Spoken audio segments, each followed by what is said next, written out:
To serve you and the people of this land, especially those in need. Bless all men and women, boys and girls across our nation. Remember our fellow citizens who are currently overseas. Give us all perseverance to press through discouragement and gratitude to acknowledge you in any success. So, Lord God, what we know not, teach us. What we have not, give us. What we are not, make us. Through Jesus Christ, our Lord. Amen. Let's say the Lord's Prayer. Our Father, who art in heaven, hallowed be thy name. Thy kingdom come. Thy will be done on earth as it is in heaven. Give us this day our daily bread, and forgive us our trespasses, as we forgive those that trespass against us. And lead us not into temptation, but deliver us from evil. For thine is the kingdom, the power, and the glory, forever and ever. Amen.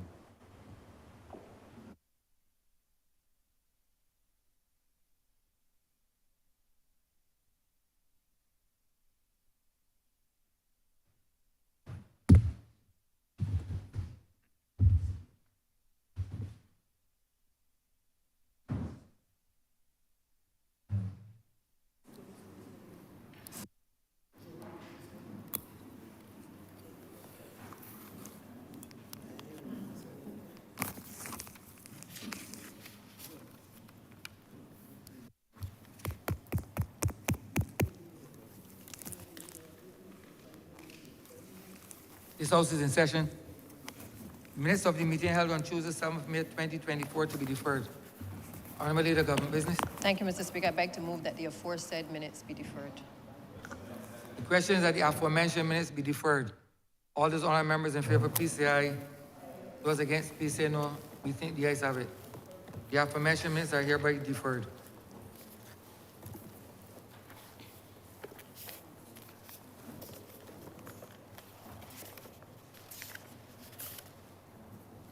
Announcements by Your Honor the Speaker. Messages from Her Excellency the President, petitions, papers, government notices. Honourable Leader, Government Business. Speaker, I beg to give notice of a resolution that the House, the Honourable, the House of Assembly, adopts the report of the Joint Select Committee standing on social sector and the environment on the Child Protection Bill 2023 and the Child Justice Bill 2023. Private members' notices, notices of questions, reports from select committees, first readings of bills, statements by ministers, congratulatory and/or obituary speeches, personal explanations, motions for leave of absence, oral replies to questions, notices of motion for the adjournment of the House on matters of urgent public importance, orders of the day. Honourable Leader, Government Business. Thank you, Mr. Speaker. I beg to move the suspension of standing orders 6, 16, 18, 20, 42, subsection 5, 43, 44, and 28, subsection 5 for the remainder of the day's sitting.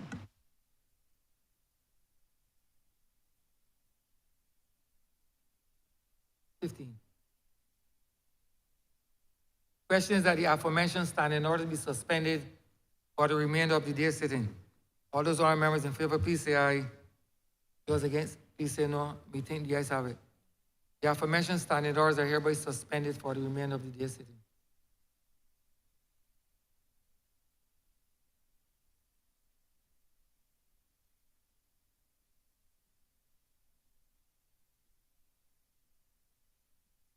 Honourable Leader, Government Business. Thank you, Mr. Speaker. As I'm sure you are aware, today's debate is going to surround a very important report of the Joint Select Committee in relation to a report on the Child Protection Bill as well as the Child Justice Bill. You may recall that the Child Protection deals with the care and protection of our children, and the Child Justice deals with the reform of the criminal law applicable to children and the repeal of the Juvenile Offenders Act, Cap 138, and the Reformatory and Industrial School Act, Cap 169. These bills were read a second time back in May of 2023. The bills were then sent to the Joint Select Committee on Social Sector and the Environment. And today's report, which is before this House, has combined a report on both of the bills. Mr. Speaker, for the purpose of this morning's proceedings, what we would ask your leave is to allow us to be able to deal with each of the bills separately, so that I think the public and certainly all who have contributed to those bills have a better and fuller understanding of the nature of the bills and the contributions that have been made. And therefore, I would therefore beg to move that with your leave, that the report from the Joint Select Committee be considered first of all today in substance in relation to child protection.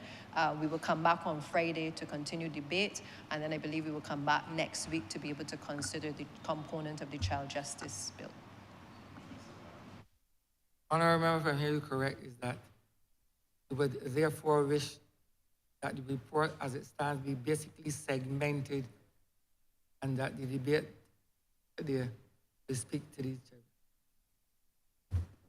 The question is that the report be segmented and that the debate today centers on the child protection bill. All those honourable members in favour, please say aye.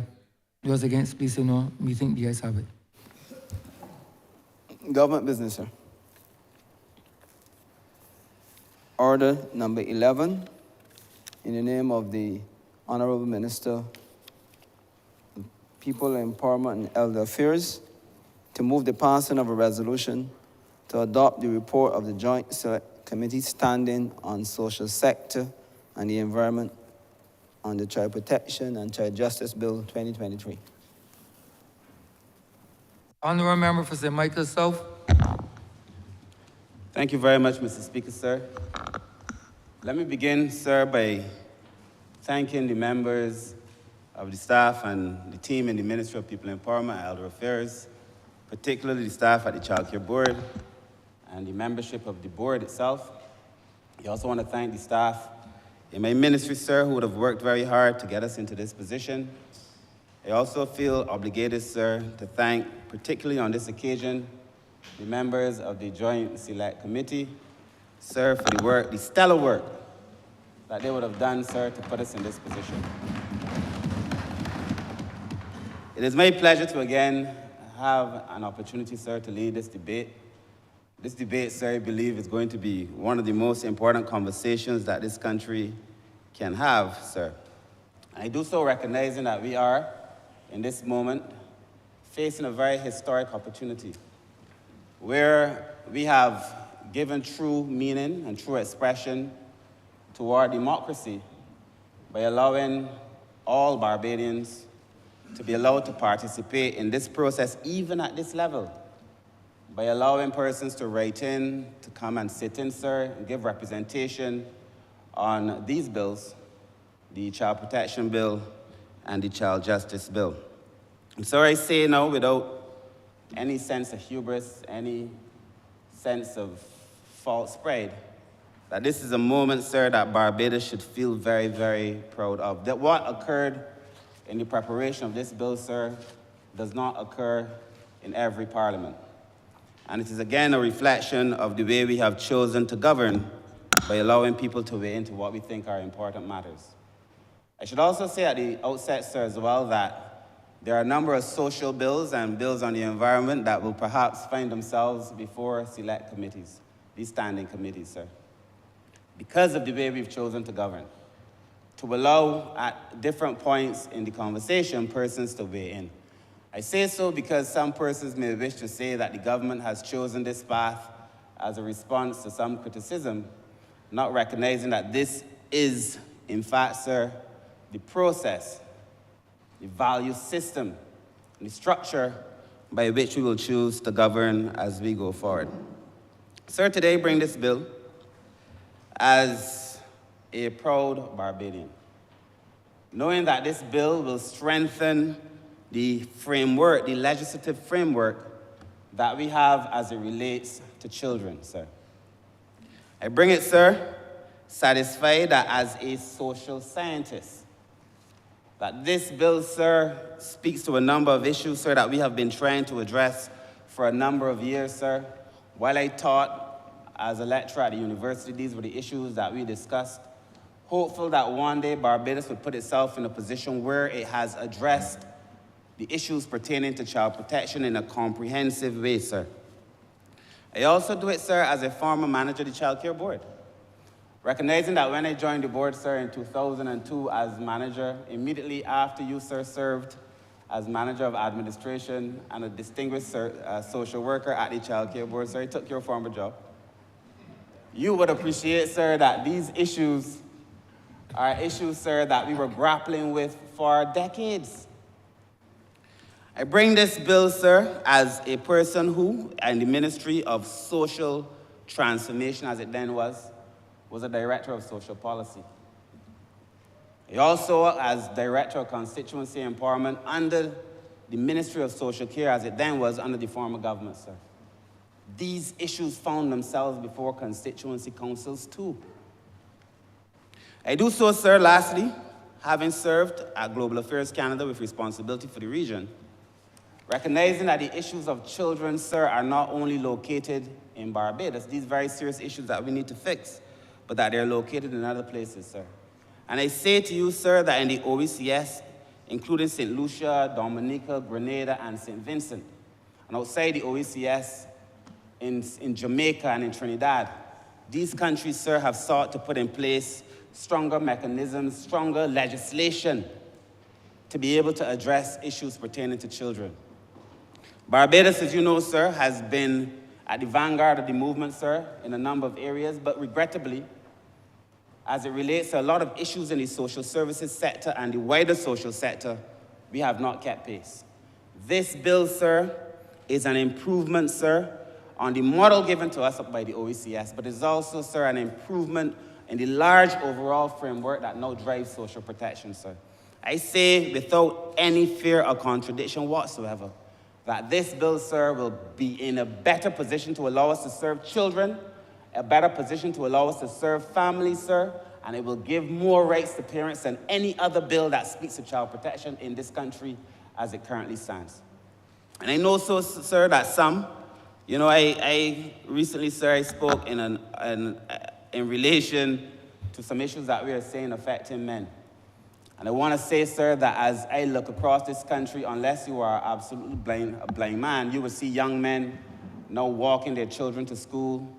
You see men on the highway carrying their babies, things that you never saw in the past. And you have to commend the young men of this country, sir, who are making greater effort these days to be in the lives of their children. So I want to commend all the young men of Barbados, sir. But sir, I won't speak to it today, but I spoke very recently and the newspaper carried an article solidly of all the things that I did not say.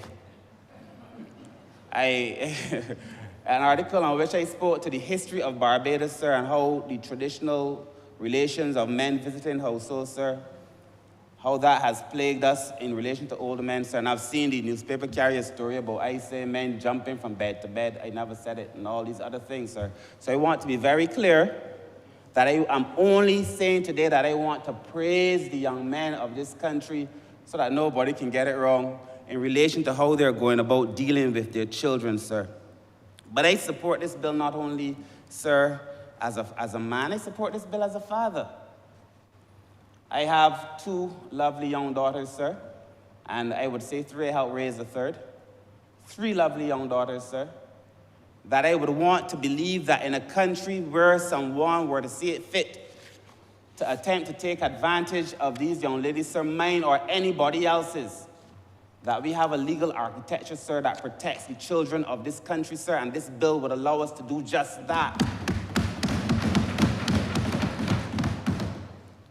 But I, sir, cannot say that this bill is a boast, and I believe that no member on our side will treat to this bill as a boast. It cannot be a boast when we are forced to have to come here and to bring it, because it says that there's still some in our society who are so depraved that they would wish, sir, to visit harm on a lot of our children. Sir, at another time, perhaps, even if as I wrap up, I will share some of the horrors that I knew firsthand while I was a manager at the Child Care Board. And my colleagues, sir, on this side and the other side, can share some of their stories, sir, that they are familiar with as members of Parliament. And those of us who walk communities, sir, we will know that there's still too many cases where children are being taken advantage of, sir. I cannot say that this bill is a boast, but I see this bill as a barrier. It would allow us, sir, to block a number of harms that are coming and being visited upon our children, sir. Make no mistake, we have a lot of work to do in this country. And you have to appreciate, sir, that this bill will not stand alone, sir. There's a lot of things happening across the various ministries. I'm sure my colleagues will speak to them when they speak. That would put us in a better position to be able to serve children in this country, sir. But I also see this bill as a bridge between a time that has gone long past, sir, and a future that is to come. In many ways, the bill is a baton passed on to me by those who have tried, sir, in their time to bring proper legislation to address the ills being visited on children, sir, in this country, to put in place a framework not only to protect, but to empower children. I, sir, I'm only here temporarily, sir. Someone will come after me as someone went before me. And I believe, sir, we said it before, government must be a continuum. There have been many attempts over time by various governments, this side and the next, sir, to put in place systems to protect children. And this bill, sir, is the final, I believe, hopefully, manifestation of a lot of these efforts, sir. It is a base. This bill is a base for the future, sir, that I hope we can build for our children. One that allows parents to weigh in ways that the current legislation does not allow. It is a base, sir, that involves the community, sir, in a way that the current legislation does not allow. Sir, it recognizes that we cannot do this alone, sir. Make no mistake, we cannot come here and bring a legislation that will protect all children all the time. That is why we have to be busy doing work in youth affairs and sports and education, in health, across the various sectors, sir. That is why we have to ensure, sir, that through our collective efforts, we bring improvements to the lives of children, sir. And I am satisfied, sir, that when I look at the overall work of the ministry and this government, sir, we are doing a good thing. But, sir, let me set the context for this bill. Today, I want to set the context, sir, why are we here? I will share the content, what is in the bill, sir. Some of it I've already shared, but I believe, sir, that Barbadians might have forgotten, and I feel it is my duty to remind them. I will also share, sir, the course that we took through the Joint Select Committee, the changes as a consequence of that course, and then, sir, we'll conclude by locating this conversation in the wider developments that we are doing in the ministry, sir, to be able to bring true meaningful transformation to the social services sector of Barbados, sir. Because I don't want anyone to believe that this is some kind of hodgepodge, get up one morning trying a thing. Sir, this is a concerted effort based in science, sir, recognizing the experiences of those who came before me, all of them, sir. Visiting ourselves, sir, upon a future, sir, that can envision a world where our children are a lot safer than they currently are. So, sir, within the context of this bill, sir, let us begin to explore why it is that we are here, sir. The Child Protection Bill that we first brought to Parliament in 2023, sir, sought to make the legislation a lot more modern. And of course, sir, it is our duty to ensure that our legislation is modern. We located that bill, sir, in the Convention of the Rights of the Child, sir, and I feel like I have to explain this because somewhere along the line, there is now a movement that seeks to taint the convention in everything negative. Sir, there are 54 articles in the convention. The convention is available online for any Barbadian to go online and to search and to read it for themselves. Article by article, I challenge anyone to show me a single article in the convention that would be injurious to children, injurious to parents, sir. 54 articles, sir, in the convention, sir, that allows us, sir, I think at the time when our forefathers were looking onto this bill, sir, and thinking about the way they should go forward, they saw it as a sign in the way they should go. But not necessarily as the signpost, sir. We chose our own direction. We took heed of what the bill said, sir, but make no mistake about it, sir. This bill is a Barbadian bill for Barbadian realities, point blank. And it addresses, sir, a number of concerns, sir, that would allow us to be able to say to Barbados that we are protecting our children, well, because our values and the values espoused in the convention align, but not for any other reason. There is no UN agency that is dictating any social policy to Barbados. And that what you see, sir, is a Barbadian bill. I would also go as far, sir, as to explain, sir, how these things are changed. Because people would want to say that all of a sudden, no, you could change the Convention on the Rights of the Child and that Barbados is duty-bound by any changes made to the Convention. Sir, firstly, if there's going to be a change to the Convention, it has to be that a country, sir, would have to state the amendment that they want, sir, and have 1/3 of the persons agree. Before that could then be taken to a vote to the wider committee. Barbados can say at that point, we want nothing to do with that amendment. We are not bound. If, sir, the amendment still goes before the conference of parties, sir, before the wider body, it then takes 2/3 of a majority of that conference to say we agree with this amendment. Barbados can at that point say, I want nothing to do with that amendment. Even then, if it is passed, sir, we can issue a reservation and say we want nothing to do with that amendment, and Barbados is not bound by any future changes in any convention. And what you've heard said, sir, by others who I believe should know better, has no truth in it.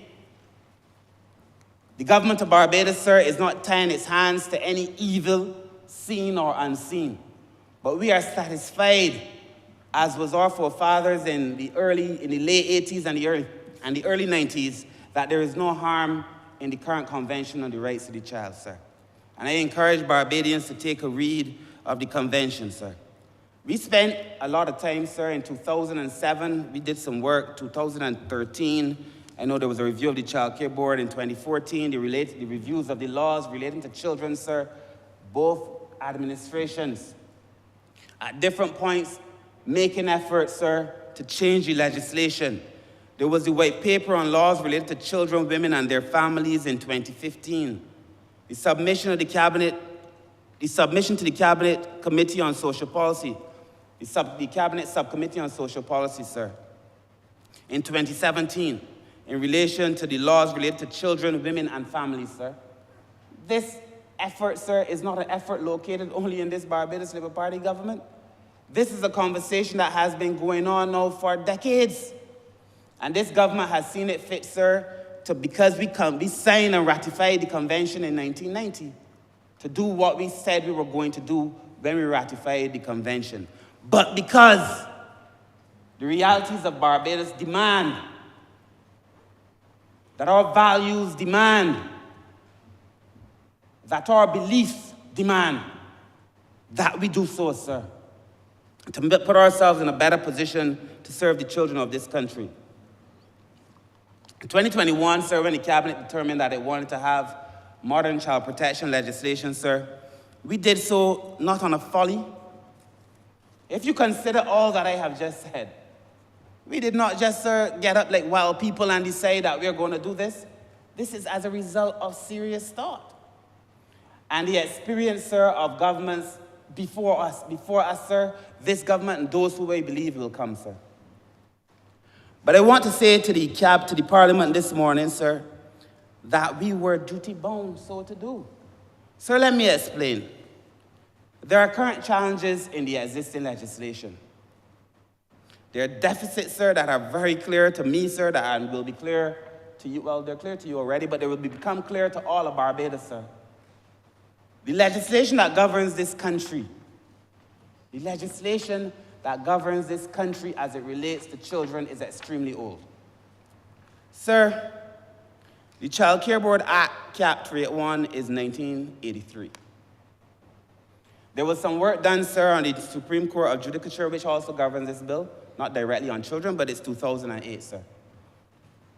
Sir, the Protection of Children Act is 1990.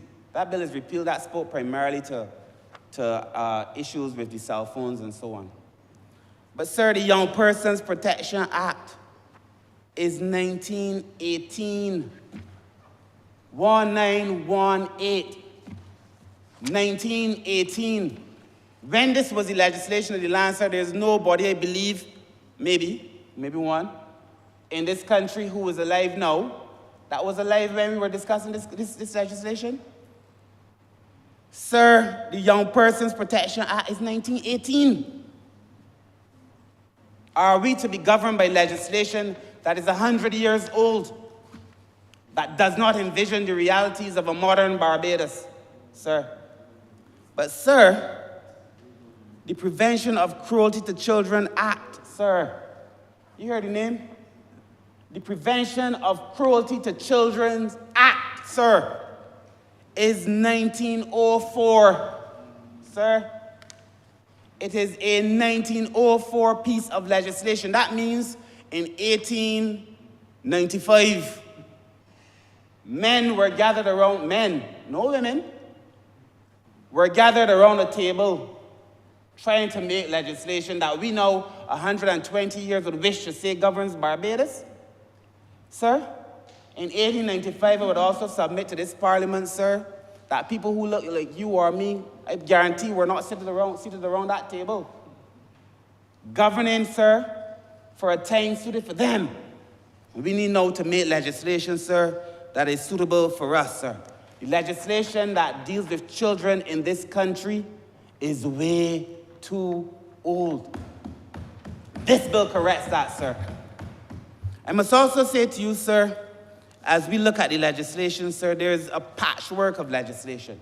You cannot pick up as a child protection officer one bill and get your guidance. You have to turn your attention to the bills that I just called, sir. You have to go from here, there, and yonder to try to get an understanding as to how you should approach the legislation, sir. You ask anybody who works in child care, ask any of the child care officers, ask any social worker who has to deal with children, sir, as a lawyer. Ask any of the person who goes before the court. And to see that you're dealing with more than one piece of legislation, sir, to be able to get an understanding as to what should be. Sir, the Prevention of Cruelty to Children Act, sir, the Child Care Board Act, and the Supreme Court bill, sir, the Judicature bill, allow the board to remove a child from an abusive house and either temporarily house that child under kinship, foster care, or residential facility. So currently, in the current legislation, because again, sir, I heard it said that we are now seeking to remove people's children, but the current legislation allows that. The current legislation allows that. So why would I have to come unless I am a madman? And I'm not a madman. To come to change legislation, sir, to do what I can already do? But if you look, as you will see when I go through the legislation that we are presenting, sir, it gives us a whole lot of options. I almost say a hell of a lot of options. It gives us, sir, a whole lot of options that would allow us, sir, to treat the children, sir. So it is not that anybody is trying to come now and pick up people's children, sir. The Child Care Board already has the authority. Currently, sir, I am told there are about 93 children who are already at the Child Care Board being taken care of in a great way, sir. I work there at the Child Care Board, sir, and the children at the Child Care Board are treated well. I commend the aunties. I commend the house parents, the general workers, sir. I commend the people of this country, sir, who at Christmas make sure they send lots of things to the Child Care Board. I was there. You were there.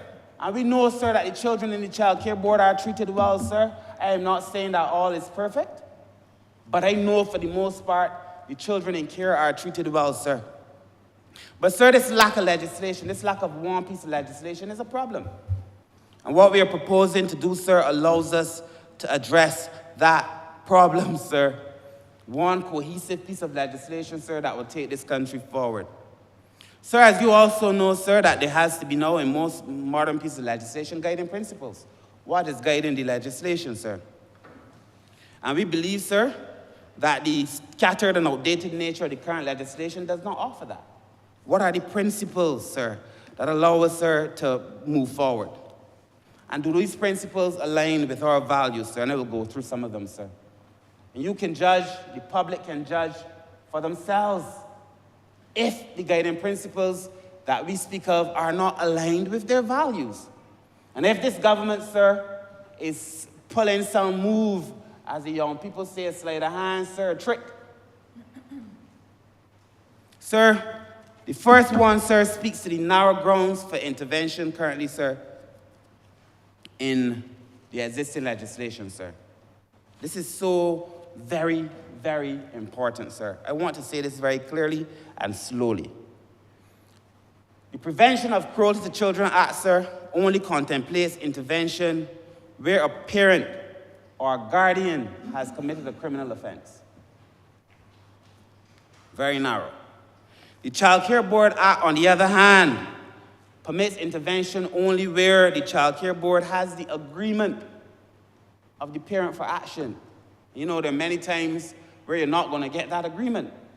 Because the other thing, sir, I heard coming out of this conversation was that we're trying to take away rights of parents.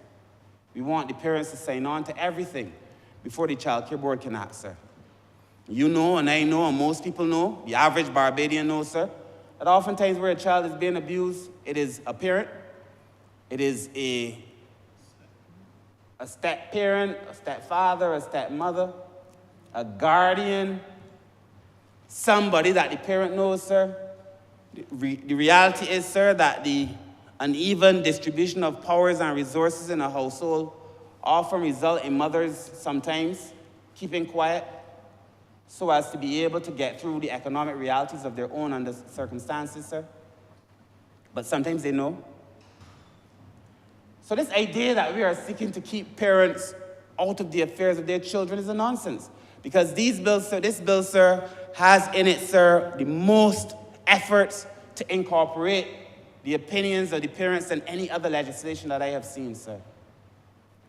But, sir, the final one, sir, because the Supreme Court Adjudicature, sir, and the Child Care Board Act, sir, talks about wardship proceedings to permanently remove the child.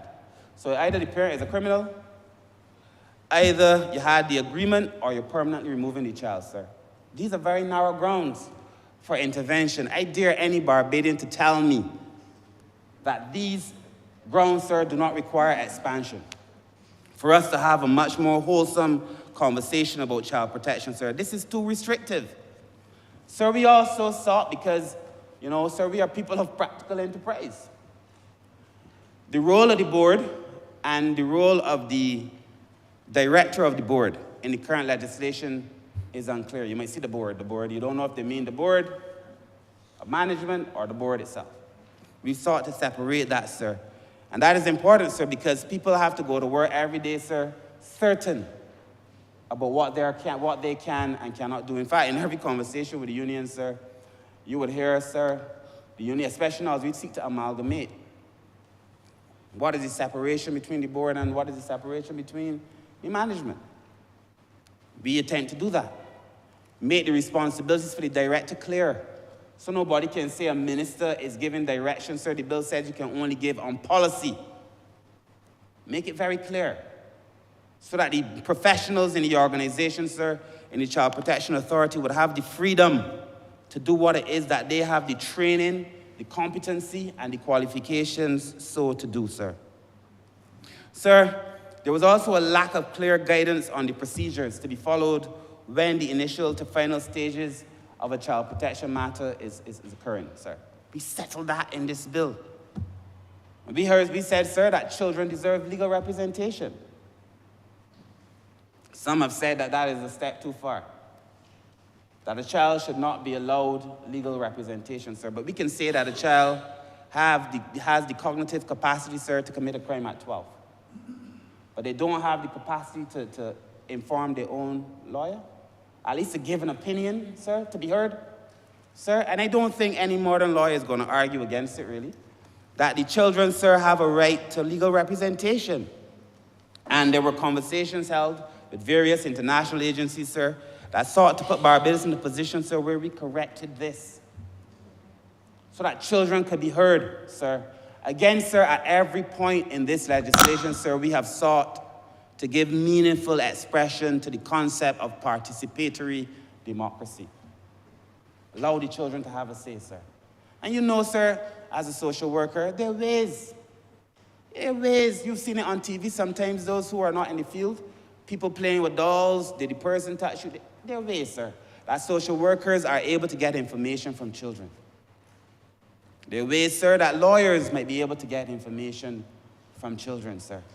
You all are good at the job that you do. And, sir, I recognize, sir, that by putting this into the legislation, we are doing what is right for the children. This is international best practice, yes. But it is also what is right for the children. It is also what is right for the country. And believe it or not, sir, many men, many women will be exonerated, sir, on the basis of what the child says. Because there's sometimes where you have a situation where one parent is saying he said, she said, and then the child might come and say, that, sir, is not the case. We want to be able to have representation for children, sir. And, sir, this inadequate range of interventions I spoke of, sir, to me troubles me. Because if you have an inadequate range of interventions, sir, it means that the Child Care Board will be duty-bound to do something, but find it difficult so to do. You would see, sir, on social media, people asking why the Child Care Board didn't do this. Why the Child Care Board did not do that, sir. But there's a very narrow range, sir. In many cases, sir, why the Child Care Board ain't going to pick up the child? Where it is a situation where, sir, it is better if the person, the parent, and the child, sir, could be worked with together, as the current legislation allows us now to do. The existing legislation doesn't speak to it. Social workers have done it. The current legislation doesn't speak to it, sir. I believe, sir, this bill also settles the issue of what the age of a child. Sir, we've had different pieces of legislation that speak to different things, sir. In this bill, sir, we define a child at 18 years old, sir. And, sir, consequently, there is a likelihood, sir, because you have different age ranges, sir, that you might have some age discrimination, sir. We need to settle it, sir. We say 18 for the purposes of this legislation, sir. Of course, there is still the issue that has to be settled about when a child is able at 16 years old to engage in behavior, sir. That also has to be discussed at some point in time. It is not, however, in this bill. Again, I saw people talking about that, sir. This bill does this bill does that. I got a letter, someone sent me a handwritten letter. I got about 3 or 4 during the course of the last set of presentations that I did on child protection, warning me a number of times. We're warning you, Mr. Humphrey, do not tread on these things, sir. There are some things, sir, and I say this, there are some things that I will never agree to. My conscience would never allow me to agree to those things. But there is nothing in this bill, sir, that speaks to anything, sir, that offers injury to any child in Barbados. Nothing. My conscience, sir, is extremely clear when it comes to this bill, sir. The other point, sir, that I think is also important, sir, as I get to the closing of the context, sir, is the lack of mandatory reporting. Now, sir, this mandatory reporting has become a piece of the conversation that we have been having. Sir, where a person who, by virtue of the work that they're doing, is made aware that a child is being abused, sir, we call them duty bearers. That person has a responsibility to say that they are aware. And we would allow, sir, it would allow, sir, for those persons, sir, to come forward and to say that they know. Teachers, sir, parents who know, sir. The lack of mandatory reporting, sir, is something that we had to be able to address. And you will see, when I go through the clauses of the bill, that we've addressed mandatory reporting within the legislation, sir. But at the end of the day, sir, this is a child protection bill. It is a child protection bill, sir. And one of the principles, sir, is the paramountcy of the child, the rights of the child. You ask me on any given day, sir, who am I trying to protect, sir? I protect the children. You go downtown, you go in Swan Street, Broad Street, You go Spikestown by my honourable friend from St. Peter. You ask anybody in any of the towns in Barbados, in Oisins, by the honourable leader of the opposition, any place. When it comes to children, sir, Barbadians take things a little bit differently.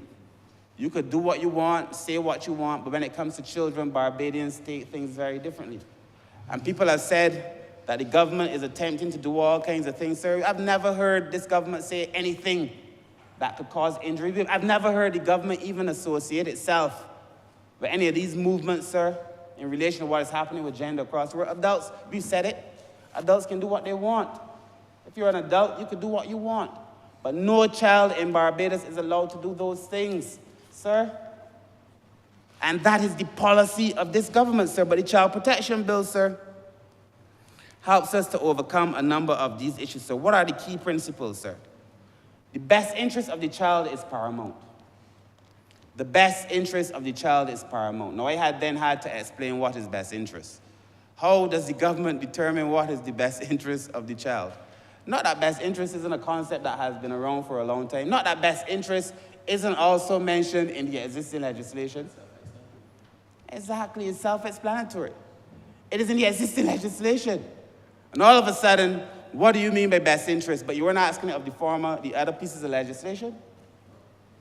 The best interest of the child, sir. What is in the best interest of the child? The best interest of the child is paramount, sir.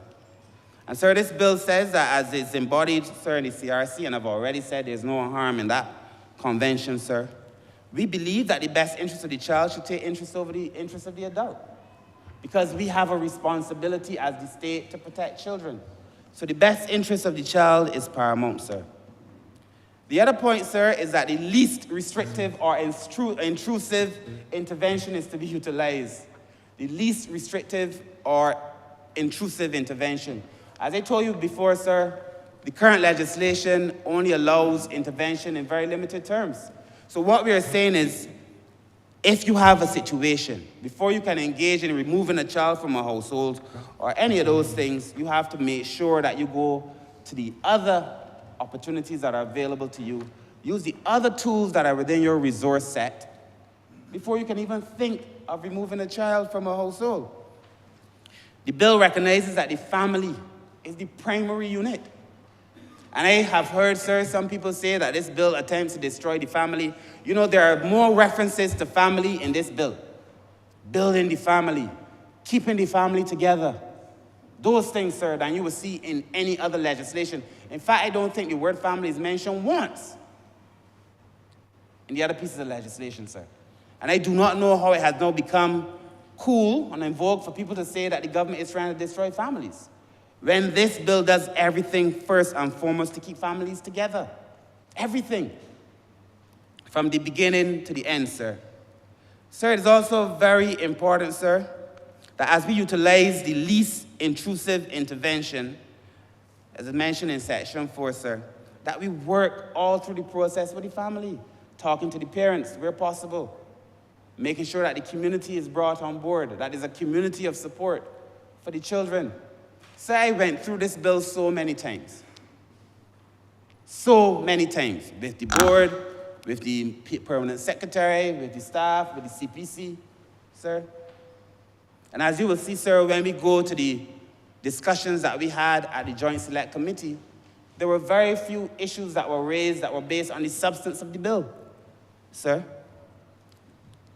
But, sir, the other principle is the participatory role of the child, sir. We've already explained what that is, and I think it's important, sir. So what are the benefits of this bill? Why am I here bringing this bill in this year, 2024? Sir, as I said, if you look at what exists, sir, the Child Care Board is oftentimes not able to bring cases. We believe, sir, with this legislation, the Child Care Board, the Child Protection Authority, will be better positioned, sir, to bring cases.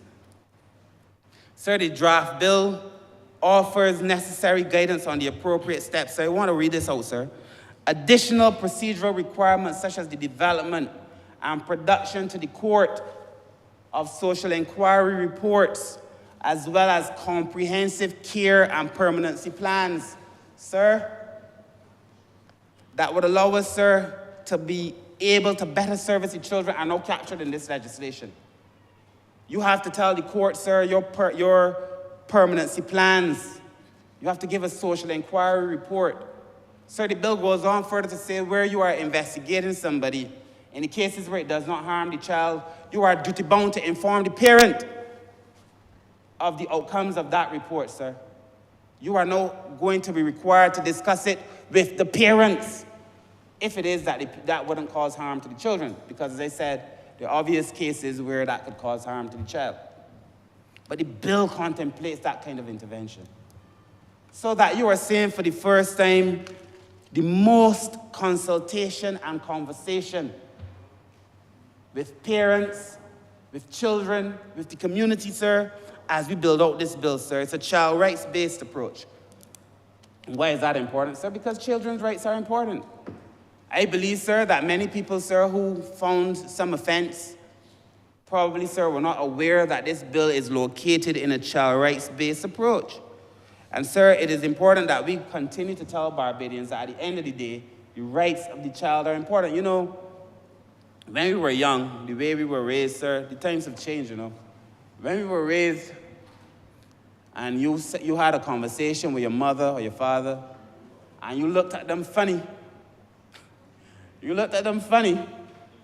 get a hard slap, a hard lash. We call that parenting. When we were young, there was no, let me get down on my knees to your level, eye to eye, and explain to you why you can't get that cake. It was like, you better stop crying, or I can give you something to cry for. When we were young. And sir, there are some things, sir, in any progressive society, sir, the process of adaptation is such, sir, that there's some things that you take from your history, you hold on to, but there's some things, sir, in the process of adaptation that you have to let go. Any species, sir, that has been able to survive over time has done so because it has been able to adapt. The process of adaptation, not no radical, foreign-imposed adaptation, but an adaptation based on the environment, sir, that allow the species to honor in its DNA the things that would allow it to extend life and to give up those things that no longer profited it, sir. If we were to have an exploration in the bottom of the ocean, you will see all kinds of things that have adapted and have lived. Adaptation, sir.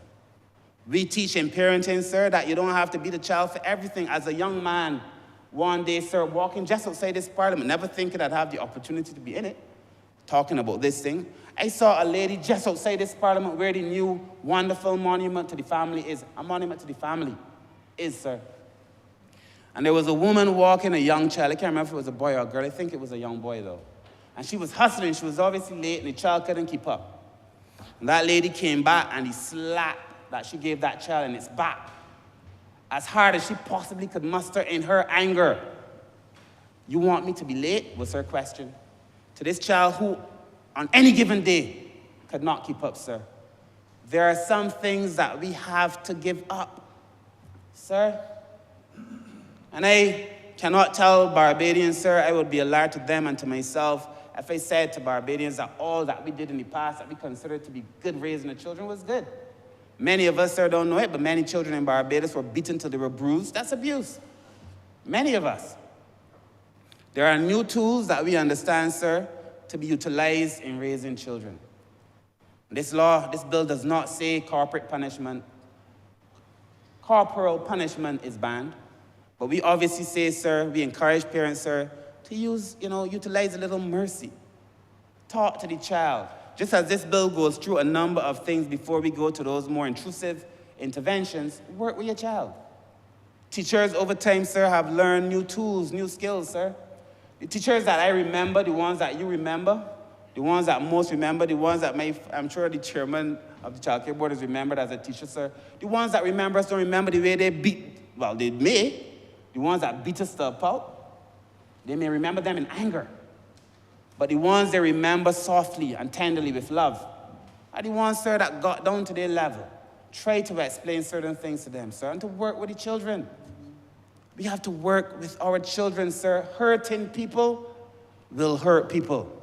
You hurt your children. It's often said that children who are abused go on to abuse others, go on to abuse their children, sir. We have to break that cycle, sir. The Child Care Board, sir, has a number of methodologies, sir, but when you go to court, when you look at the orders that the court could potentially give, sir, there were too few. And, sir, we now contemplate new orders, sir, as you will see when they go through the orders, sir. And when the Honourable Member for Christchurch East brings his bill, sir, as part of this report, sir, you will see that there is a nexus between the Child Protection Bill and the Child Justice Bill, sir. I've said before, we have not stumbled to this point. We have gotten here, sir, by careful consideration, so that the nexus between this bill and the Child Justice Bill, sir, allows us to make interventions that will protect our children, sir, in a way that is healthy and a way that is wholesome, sir. What is the nexus between the bills, sir? Sir, you might remember, sir, that in the current legislation, sir, that which exists, sir, there used to be a charge of wandering. It was a criminal offense. And most children, sir, would be arrested, sir, I said before, as a young boy growing up in the Pine, when a mother felt that her child, her female child, had become too difficult for her to control or to stay home when the evenings come. Not that the child is a bad person, you know, but I would hear oftentimes mothers saying, you better try and behave or I can put you in Somerville. That is something that I heard from myself. You better try and behave or I can send you up Somerville. Or you're going doors. If it is that they feel that the child now is talking to a young man, may not even be doing anything. You better behave or I can send you to Somerville. And, sir, many children that would have left their households, sir, would have left their households because they were running not to something, but they left because they were running away from something. Some ill in their household, but the laws didn't consider that. Police would be charged, sir, to go and pick up people's children, sir, as was the law. And take them to Dodge and take them to Somerville, sir. And we said, sir, that we strike that offense now from the book, sir. And in its place, sir, because there's some children, sir, who need intervention.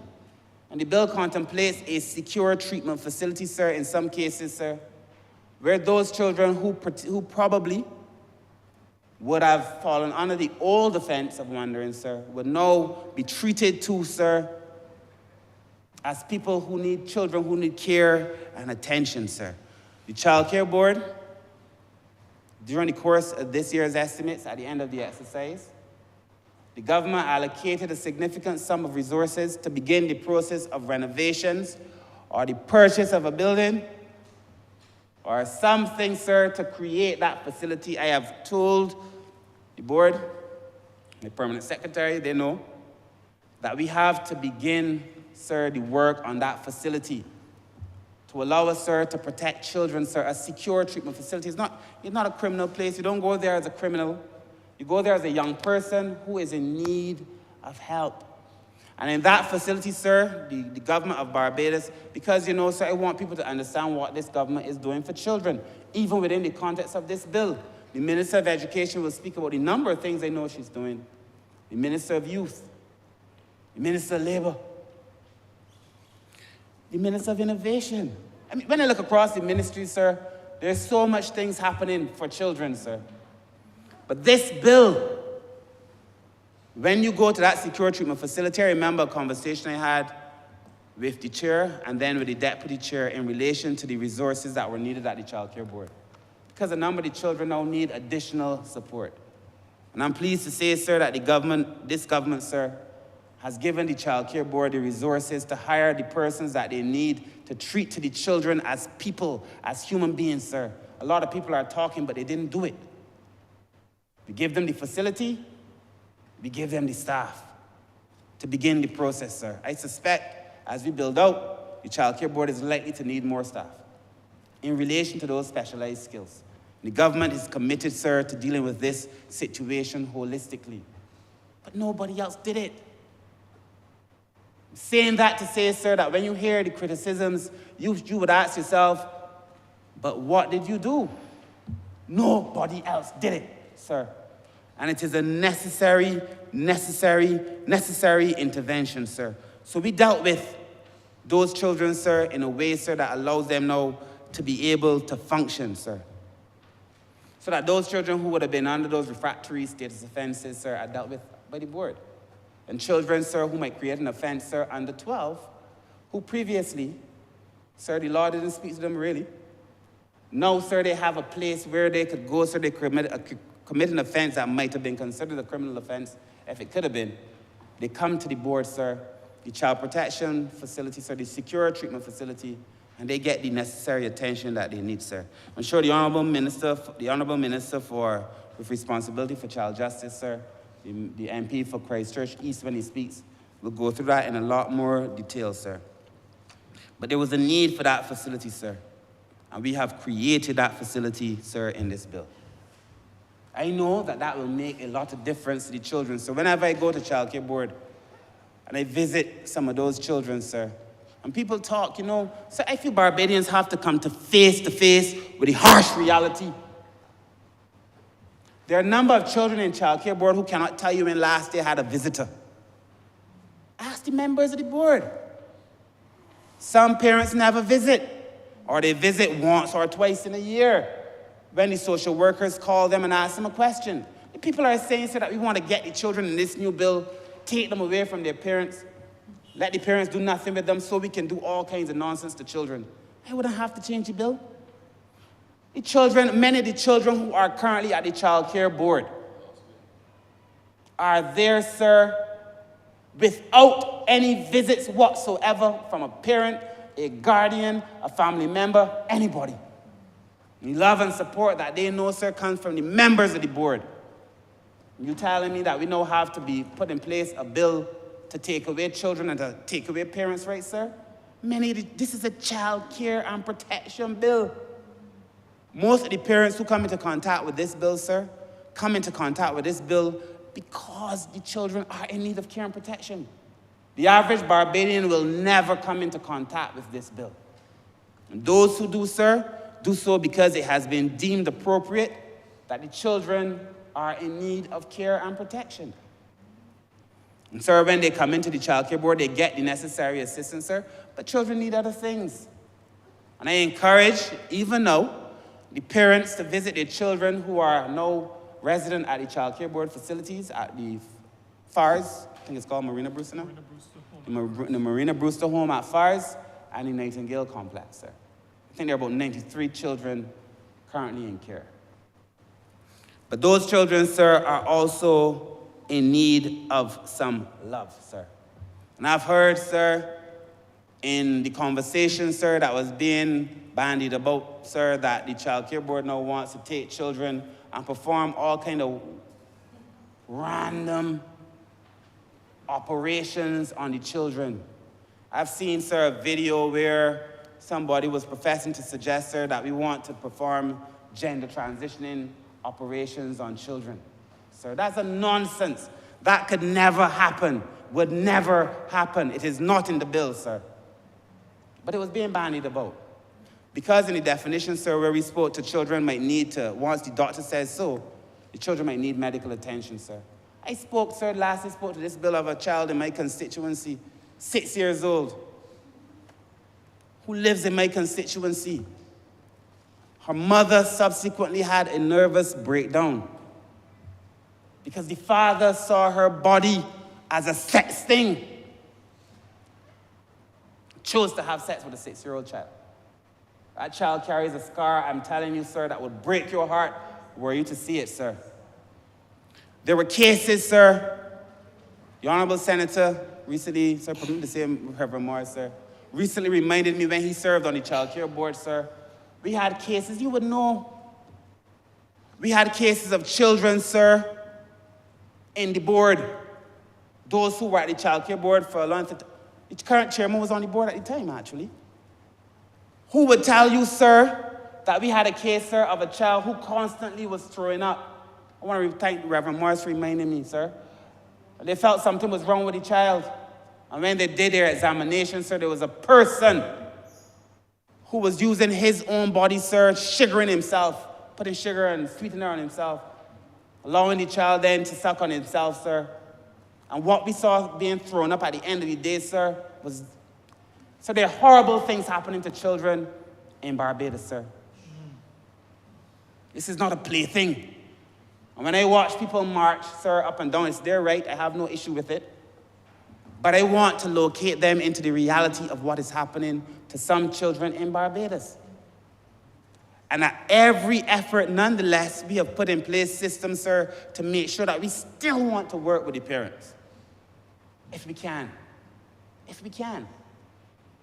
But nobody is seeking to take away any rights of parents. But there are some parents who do things that are so egregious, sir, that their rights should really be taken away. And that, sir, would be the persons who come into contact with this bill, sir.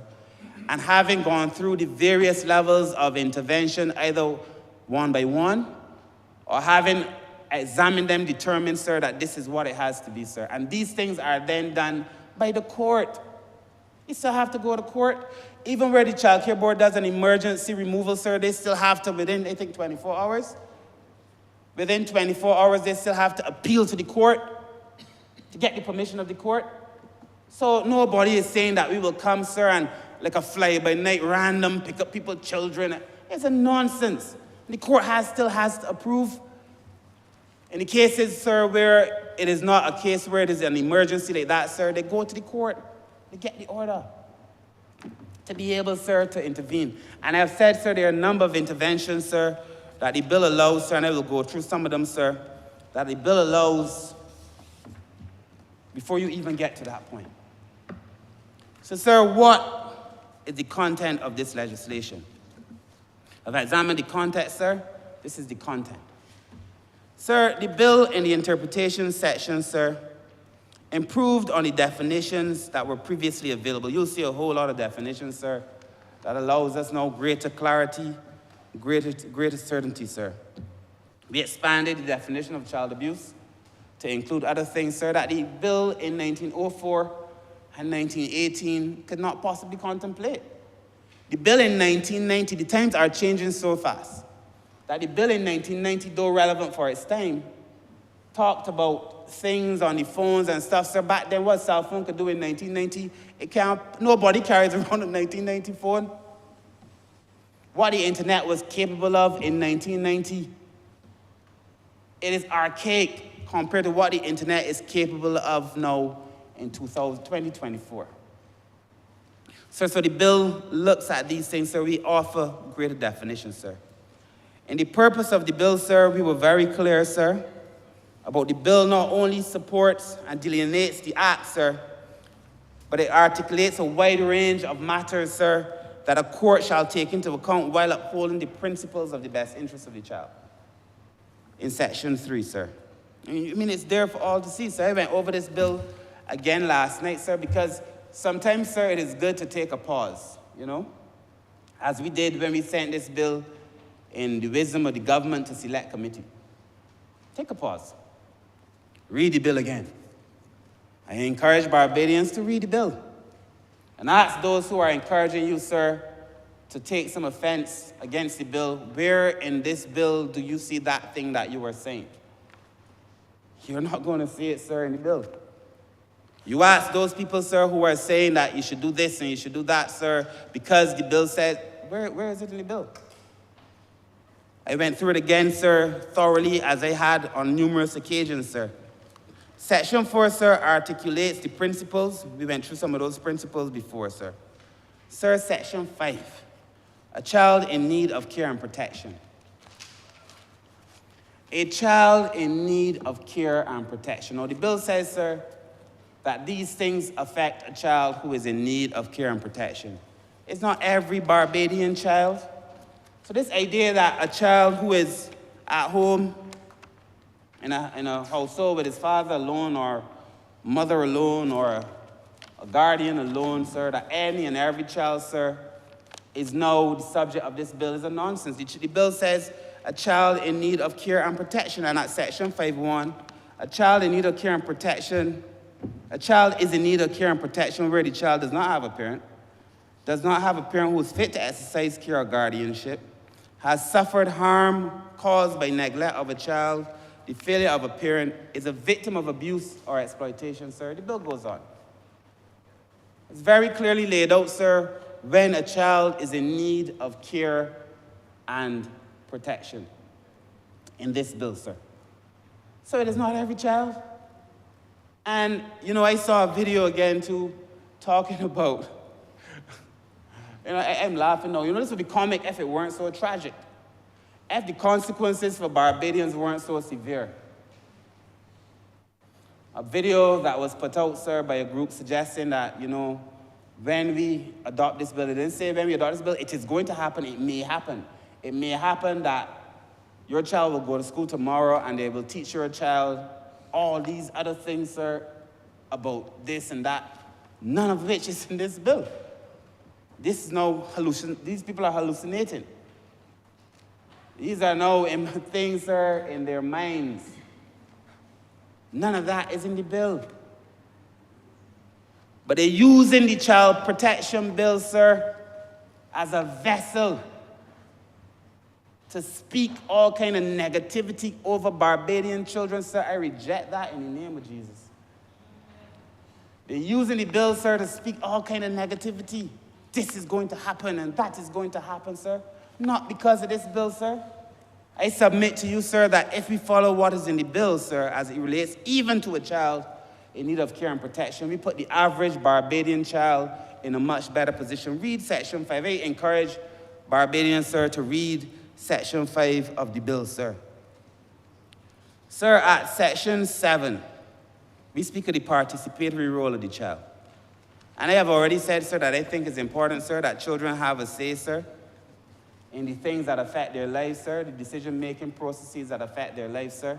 All of us in here, sir, I believe, sir, when we talk to our children, we get their opinion on things. Well, there can be one rule for the goose and another rule for the gander. That's how it is. We talk to our children, sir. We try to get their opinions, sir. How was your day at school today? What did you learn today? Regular conversations. And from that, sir, you can extract a lot of information. Another thing, sir, that some parents do, sir, some managers do it too, because it's not only children. You have somebody in front of you venting. You're so caught up with yourself, you have no time for the vent. But if you listen, the amount of information that that child is conveying to you in that vent, or that employee is conveying to you in that vent, that data is so useful to be able to construct, sir, a response, sir, to help you better cope with whatever it is that the child is dealing with. Children talk, you know. We found, sir, that during COVID, the abuse numbers had gone down. I think at the time the deputy director was acting director. At one point when we spoke, we found that the abuse numbers had gone down. The reported cases of abuse, because, you know, the abuses actually probably went up, but the reported cases went down. And the reason, sir, for that is that children were not in school. When children weren't in school, they didn't have the opportunity to tell a friend, who would then turn around and tell another friend who might tell the teacher. Or they didn't have a teacher who they trusted the way I trusted, permit me to say, Wendy Griffith Watson. The way, I know every child, every person in this room got a teacher in their heart that they love, sir, that they would tell anything to. Their teachers, sir, who would bring to school. You know, you're only human. You got a favorite in a classroom or two. But they're teachers, sir, for whom children see, who children see, sir, as the examples. As examples. And they go and they tell the children. So during COVID, those numbers, the reported cases had gone down. Immediately after COVID, though, when the children were back in school, the numbers went back up. The reported cases, sir. Because children were talking, children will talk. And if we listen, we will hear. And the Prime Minister is always of the view that we must see people, hear people, and feel people. I say to this chamber that we must see children, hear children, feel the children.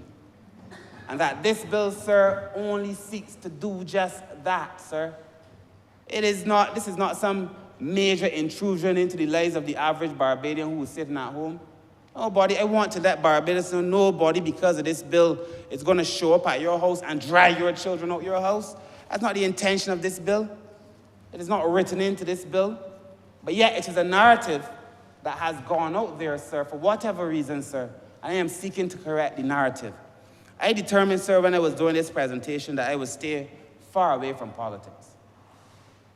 Because the issues facing Barbadian children are not BLP issues or DLP issues. They're issues facing children. And no matter the response, my honorable friend, I have determined, sir, that I will keep this one as best as I can above the political fray. Because I feel very genuinely, sir, that across the world, the only way you are able to deal with these things is if you work, sir, in consensus to deal with these things, sir. There is a person who said to me, a child rights person of some note, that Barbados will live on in infamy as the one country that protested a child protection bill. And that did not make me feel good. I reflected again on the bill. I went back to the Minister of Justice. He reflected on the bill. The cabinet. We sent it back to the select committee. Is there things in this bill, sir, that will cause this level of injury to children? We are yet to find it, sir. I then, sir, asked, having gone back, the Child Care Board then came to the select committee, sir, as you will see when we get to that point. Made representation again on the bill that they were involved in. Because I said to the PS, there can be no ego in this. If people have an opinion, because the way you feel on a Monday may not necessarily be the way you feel on a Friday. Let them come forward, sir, and give that opinion. We've done that, sir. We have a bill, sir, that I believe, sir, can withstand some scrutiny.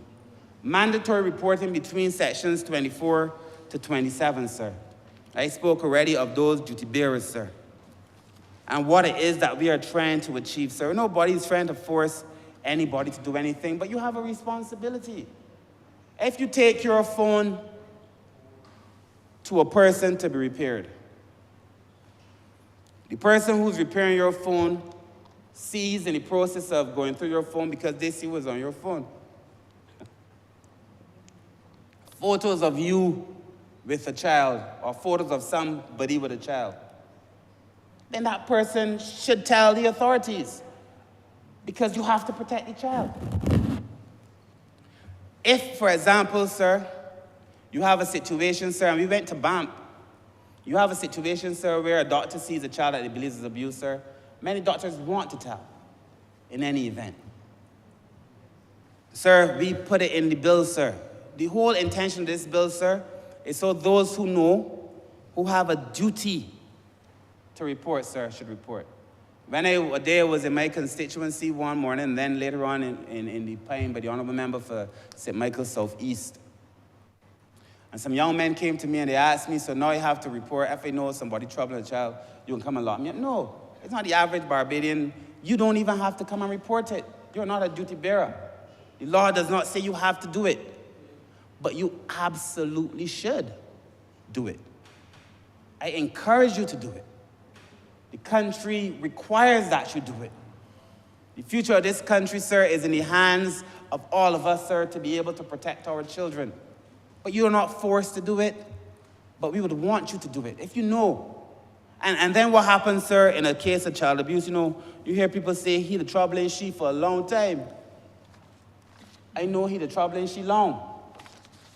Or when a child is really badly brutalized, that mother used to beat he so, or the father used to beat he so for years. But if you know, say something. All we are saying is that we want you to come forward and say something for the love of children, not for the love of any government, for the love of the children, sir. And along the way, every step of the way, read the bill.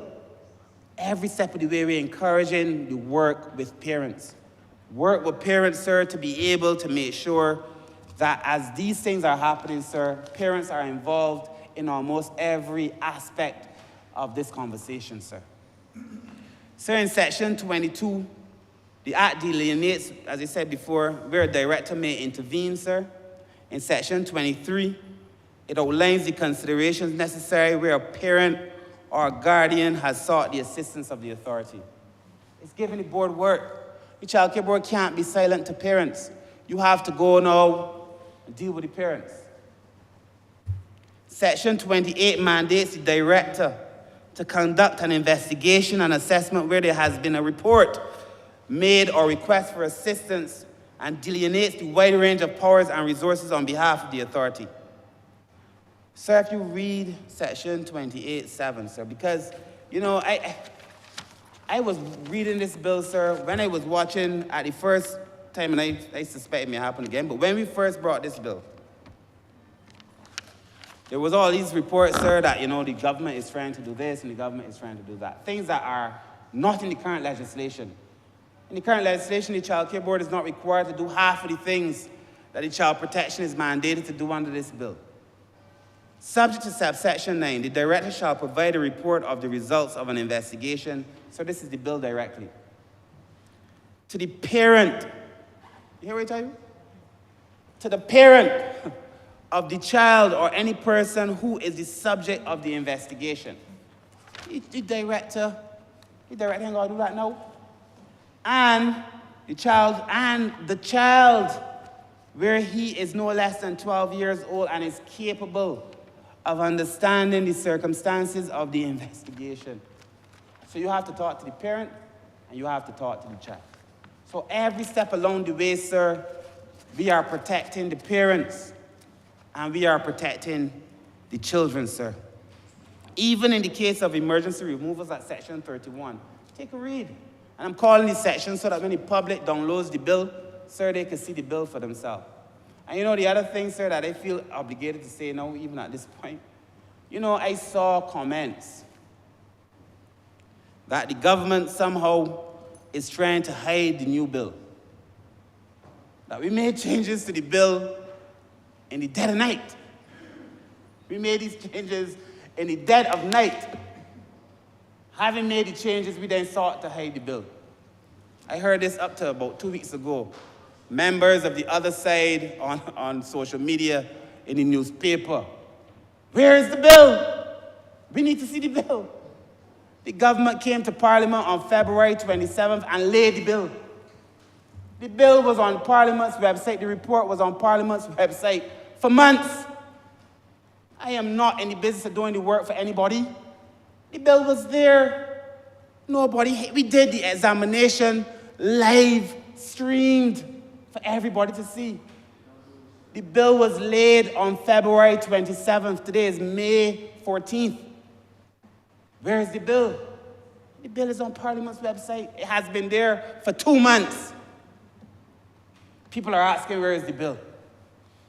I don't know, sir. With a modicum of effort, you can find the bill. Or a modicum of understanding, you might understand the process. The bill has always been there. It wasn't the leader of the opposition who was asking, but it was other people on that side. Where is the bill?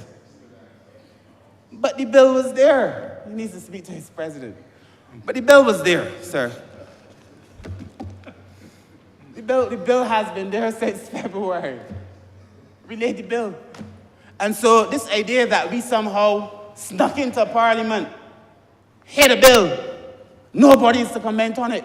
Then they said we need more consultation after consulting twice. Where is this bill? The bill is there. So for those on that side who don't know where the bill is, go to Parliament's website. You will see a report from the Child Justice, Child Protection Committee. The entire report is there, and the bill is there as it has been for 2 months. They are free to read it, sir. Sir, but even in the cases of emergency removal, sir, we explain, sir, how this thing is done. You still have to go back to the court, sir. We issue now, sir, in terms of the care and protection orders between section 32 to 50. I don't want to go through some of these, sir, only because I want the public to understand, sir, that this idea that somehow now we are just trying to come in and take people's children is a nonsense.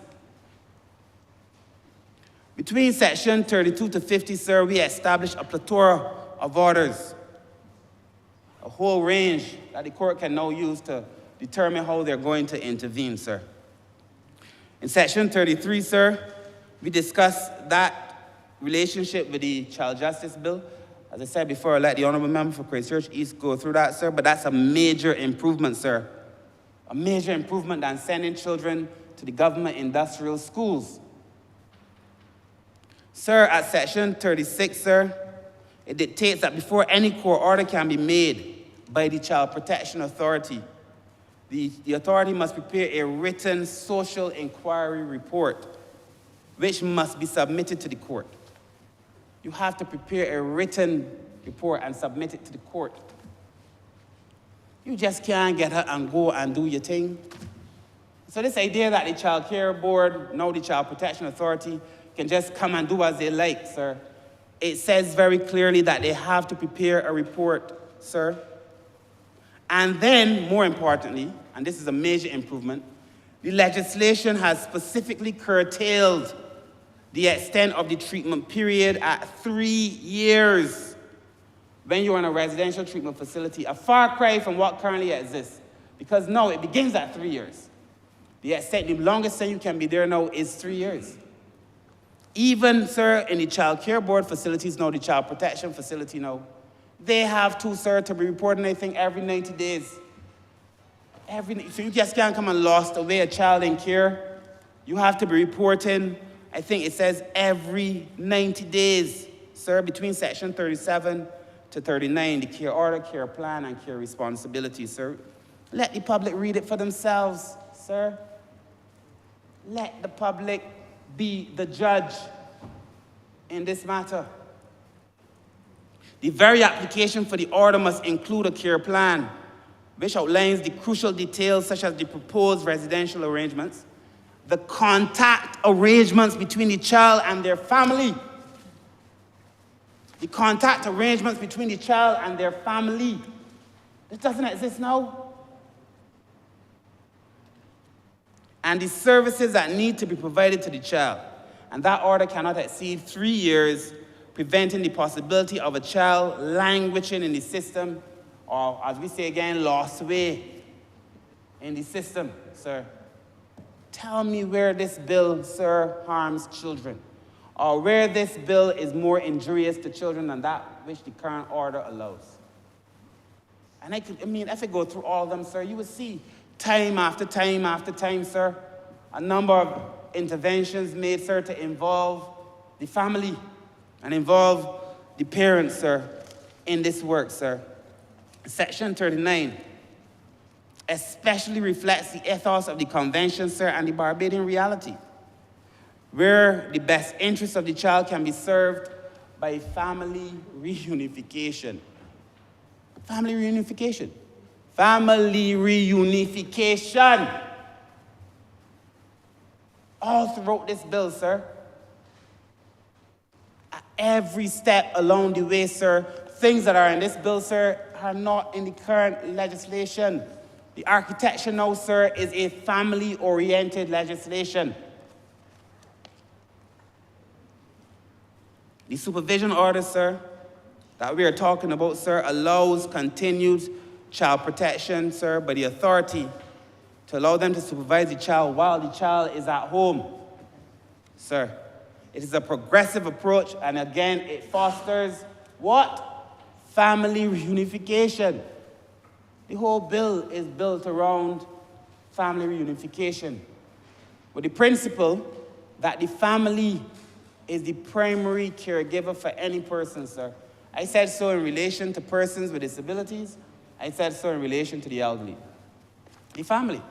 Anybody who's done Sociology 101 would tell you. If it's a functionalist approach, a Marxist approach, a Weberian approach, the family. That is the reality, sir, that is located in this bill, sir. The custody care order, sir, where a permanency plan has been submitted, sir.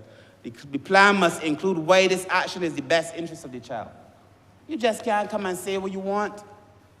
And the views of the child and the plans for retention of the relationship with the people who are significant to the child, example, the birth parents. It's in the bill. Custody care order, section 42. I ain't making this up. In fact, all that I have shared with this parliament, sir, is fact. And all that I've heard on the street, sir, is fiction in relation to the government trying to take away people's children. Nonsense, sir. When I've already explained that the current legislation allows the board to go and in cases where they feel they need to remove children from harm, sir. Sir, we made some consequential amendments, sir, to the bill, sir, and I will not go through those, sir, in the interest of time. But, sir, why is all this important? Let us recall, sir, that children suffer physical, sexual, verbal, neglect, and abandonment, sir. The cases of abuse that the Child Care Board normally measures on a day-to-day basis. Sir, I must tell you, I must commend the Child Care Board. I have never seen such rich statistics in any organization in my life. And for a man, sir, who loves stats like yourself, it is more satisfying. The Child Care Board has a lot of information. The Child Care Board has the most sophisticated computer system, sir, of all the agencies that we are now seeking to amalgamate. That's a fact. But, sir, why is this important, sir? And why do I seek to do this, sir? We haven't seen a rise in Child Care Board cases since COVID. In fact, it's pretty much gone back to normal. On average, sir, we see about 550, 560 cases reported a year.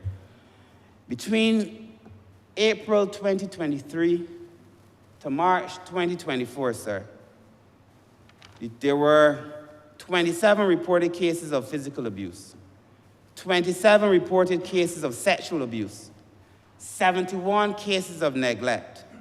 There were 6 cases of emotional abuse and 0 cases of abandonment, sir. That's 100 and, those were the repeat cases, sir. The total number of cases, sir, there were 107 cases of physical abuse, 107. There were 101 cases of sexual abuse reported, sir. 101 cases of reported sexual abuse. There were 241 cases of neglect, 42 cases of emotional abuse, and 1 case of abandonment, sir. There were 553 cases of reported abuse in Barbados between April 2023 to March 2024. Barbados has to get up and pay attention to this, sir.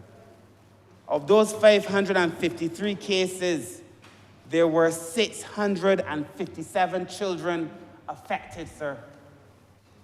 657 cases, sir, of children being affected. Now, not all cases turn out to be an abuse case, this is reported. But equally, sir, we can conclude from the evidence brought before us, sir, that not all cases are reported. We know that. And we hope to have greater cases of reported abuse. But there are 553 reported cases between 2023, April to March 2024. And, sir, as I said before, sir, at present, there are 93 children in the Child Care Board. We call them, I think they still refer to them as wards, a title that we need to change with haste and urgency. Sir, what is the course, sir, that we took to get here, sir? Soon coming home. What is the course that we took to get here, sir, in terms of the committee, the consultation, and the conversation that we had, sir? Sir, the Child Protection Bill came to Parliament and was laid in Parliament in February 23. We decided then that we were going to send these cases, sir, most of our transformation cases, sir, because we said it. There's going to be a time, sir, where we have to do mission critical. We said it. You heard it all. There are cases, sir, that are mission critical. We treat ourselves as a war cabinet, constantly at war, apparently. But we treat ourselves as a war cabinet, sir, dealing with the critical issues. And then there are going to be cases where we have issues for transformation. This is a transformative issue. We said we were going to send those cases to joint select committees, sir. And we set up a whole range of standing committees to do so. And you're going to see, sir, this bill, when I bring later this year the bill for persons with disabilities, when we bring the bill for the elderly, sir, when we bring the bill on the amalgamation, I anticipate that most of these will go to that committee.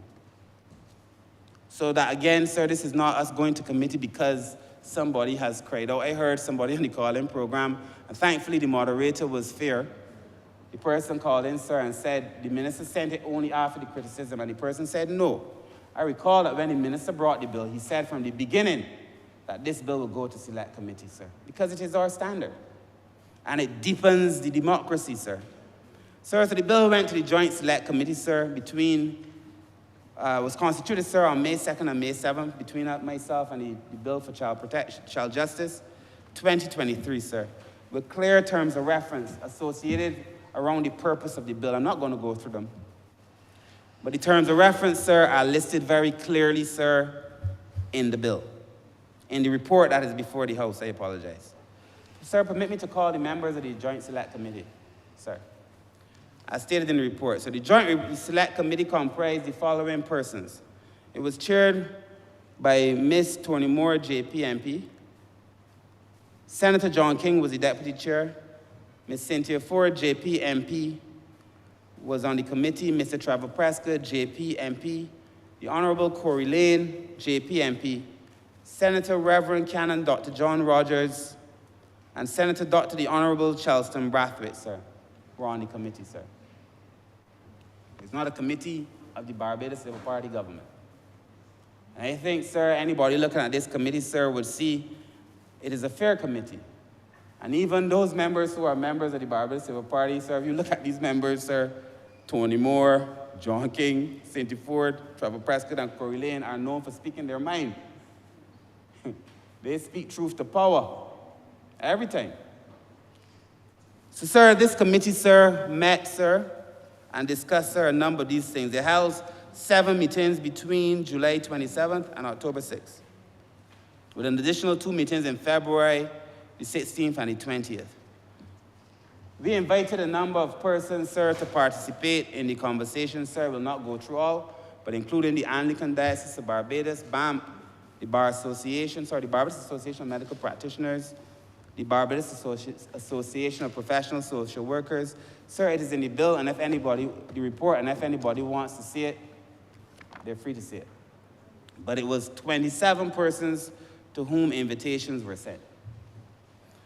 Sir, there were 13 written submissions. Permit me again to say, sir, so that nobody feels that I'm unfairing them. Mr. Hudson Griffith, the Executive Director of Family Faith Freedom Barbados, Vincent Smith, Ms. Norma Springer, Operation Safe Space, Mr. Cami Holder, Mr. Victor Hoppin, the Chief Probation Officer, Dr. Veronica Evelyn, the Barbados Council for the Disabled, Mr. Junior Campbell, Ms. Rosa Richards in her capacity as Director of the Child Care Board, the Barbados Bar Association, and the Democratic Labour Party. So they had a chance, sir, to submit their report, sir, in a written format to the committee, sir. And also, yeah, and we also invited them to appear in person. I'm going to get that shortly. These were the written submissions, sir. We also took oral submissions, sir, the committee, because I was not on the committee, but the committee also took oral submissions, sir. Sir, in the written submissions, sir, and the report is very clear. Again, it is on Parliament's website for all of Barbados to go and download and read at their leisure. The written report, sir, from Mr. Hudson Griffith, sir, Hudson Innes, sir, having gone before the committee, sir, it was noted, sir, that the primary concern of Mr. Innes, sir, was the concepts of sexual orientation and the gender identity may be incorporated in Barbados due to the Convention on the Rights of the Child. I've just articulated, sir, that it's not in the Convention. I've explained, sir, that the Convention cannot change without a 2/3 majority, and that the government of Barbados can say they wish nothing to do with it, even if there's a 2/3 majority. And even at that point, if it is passed, the government can say they have a reservation. We are not bound by any future thing in the Convention, sir, and that the current Convention offers no injury. Mr. Vincent Smith, the base of his submission was that gender-affirming care is medical abuse, and he proposed that it should not be administered to a person under 18. Sir, I explained already that that is not even in the contemplation of the bill. And sir, the general consensus of the committee was that the legislation did not purport to address Mr. Smith's concerns. Ms. Norma Springer's submission, sir, addressed her concerns with respect to the different definitions of the child and the age of majority within the Child Justice Bill and the Child Care and the Child Protection Bill. She felt that the different ages, sir, could cause some misunderstanding. However, sir, despite the different ages or definitions of the child, it was agreed that there was no conflict between the two bills, sir. This is where we discuss at 12 plus 1, you go to child justice, 12 and under, and you commit an offense, you come to the Child Protection Bill. So there's no conflict. And that is what the committee explained, sir. Operation Safe Space, Ms. Marsha Hines-Murray and Anya Lord, they were generally satisfied with the provision of both bills, and they offered up two major concerns relative to bureaucracy and resources. So that is why we're doing the amalgamation, sir, to address the bureaucracy. And we have to, there's always going to be a case where governments could deal with more resources. But we noted the concern, sir, but more importantly, they had no major concern with the bill. Mr. Cami Holder, sir, Fathers for Justice, Barbados, his submission, sir, and all this is in the report, it's online. Mr. Holder's submission to the committee was grounded in 10 articles of the United Nations Convention on the Rights of the Child, and it was warranted after the discussion by the committee that it warranted no amendments to the Child Protection Bill or the Child Justice Bill. Mr. Victor Hoppins, sir, his submission with respect to the Child Protection Bill, he was concerned with the time frames in the bill, sir. 3 months, 6 months, in relation to venturing into serious problems, but it was concluded that this was in relation to best practice, sir, and that therefore, sir, it was in line with international norms and the best interests of the child. So far, so good. The Chief Probation Officer, sir, had no issue with the bills, the Child Protection Bill or the Child Justice Bill. Dr. Veronica Evelyn, PhD consultant sociologist, she said she was concerned with the purpose of the bill, the language of the bill, and the lack of definitions of important concepts. After some examination, the committee felt there needed to be more research, and she was invited to come back and make an oral submission, sir. This committee was fair to people. Sir, the Council for the Disabled felt that we should include children with disabilities when we mention the child, and they said that they would address that in the coming regulations, which we will address. Mr. Junior Campbell of Intellect International, in his written submission, the committee agreed that there was really nothing pertinent in relation to the bill. Sir, then there were oral submissions. This is at that point. Oral submissions were made by Dr. Evelyn, the Barbados Bar Association, the Concerns of Family Faith Freedom, the Child Care Board, and the Democratic Labour Party, sir. This is the essence of their concerns, sir. Dr. Evelyn, sir, urged the relevant authorities to revisit the Child Protection Bill, reconceptualize its purpose, review and revise its language, so that the provisions of the bill are consistent with an informed, well-reasoned stance on sexual orientation. Sir, there is nothing in the bill about sexual orientation, nothing. In conclusion, the committee agreed that her concerns were not really concerns that were reflected in the Child Protection Bill because it does not speak to it in this way and that in the way that she had articulated it. The bill does not allow the state to assign gender or the state to make determinations on sexual orientation. See, first, the Bar Association had a number of issues, sir. A lot of it engaged in law. There was some back and forth, sir, with the committee, sir. A lot of the legal concepts were discussed. Some changes were made as a consequence, sir. The concerns of the Family Faith Freedom Barbados were largely addressed by the committee in its written submission. However, it should be noted the commission, in its consideration of submissions around these issues, found with Clause 3 in the purpose of the bill, it was not contemplated in the elaboration of the bill in terms of what the purpose of the bill was. So the purpose of the bill they felt was clear enough and did not need any changing. They wanted us to change the purpose of the bill in relation to the Convention on the Rights of the Child, which I already explained, sir, on multiple occasions that there was no injury, sir. The Child Care Board dealt with a lot of procedural matters, sir, extensive discussion around Clause 31, which set out the circumstances where the director of the Child Protective Service may enter and decide to remove a child. So even at that stage, we were still discussing how the director could proceed. And the question was, should the director only be able to allow, or her delegates, only be allowed to act with a police officer or not? And it was felt, sir, that there might be times where you need the officer, and there are times where you don't need the officer. So the law said may and not shall. Then there was the presentation by the Democratic Labour Party. The Democratic Labour Party, sir, was represented by Ms. Felicia Dujon, the third vice president, and Ms. Tyra Trotman, attorney at law and member of the Young Democrats. In the report, sir, it is stated, sir, that Ms. Dujon stated that the DLP had submitted the written submissions and began her presentation. She believed that the language in the Child Protection Bill is ambiguous and needed more clarity, especially in the extreme circumstances where a minor is removed from his or her home. Now, I've explained to you during the course of my presentation what the law says. The law, in my opinion, is very clear, but it's not my opinion that matters. I'm not on the committee.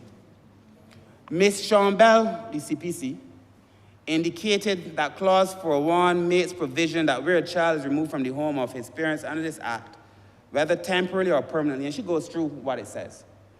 But then she concludes, sir, it would not be accurate to say that there are no clear parameters that speak to when a child can be removed from his environment.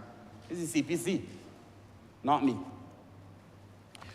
Mr. John goes on to make an argument, sir, in relation to the state determining the best interests of the child.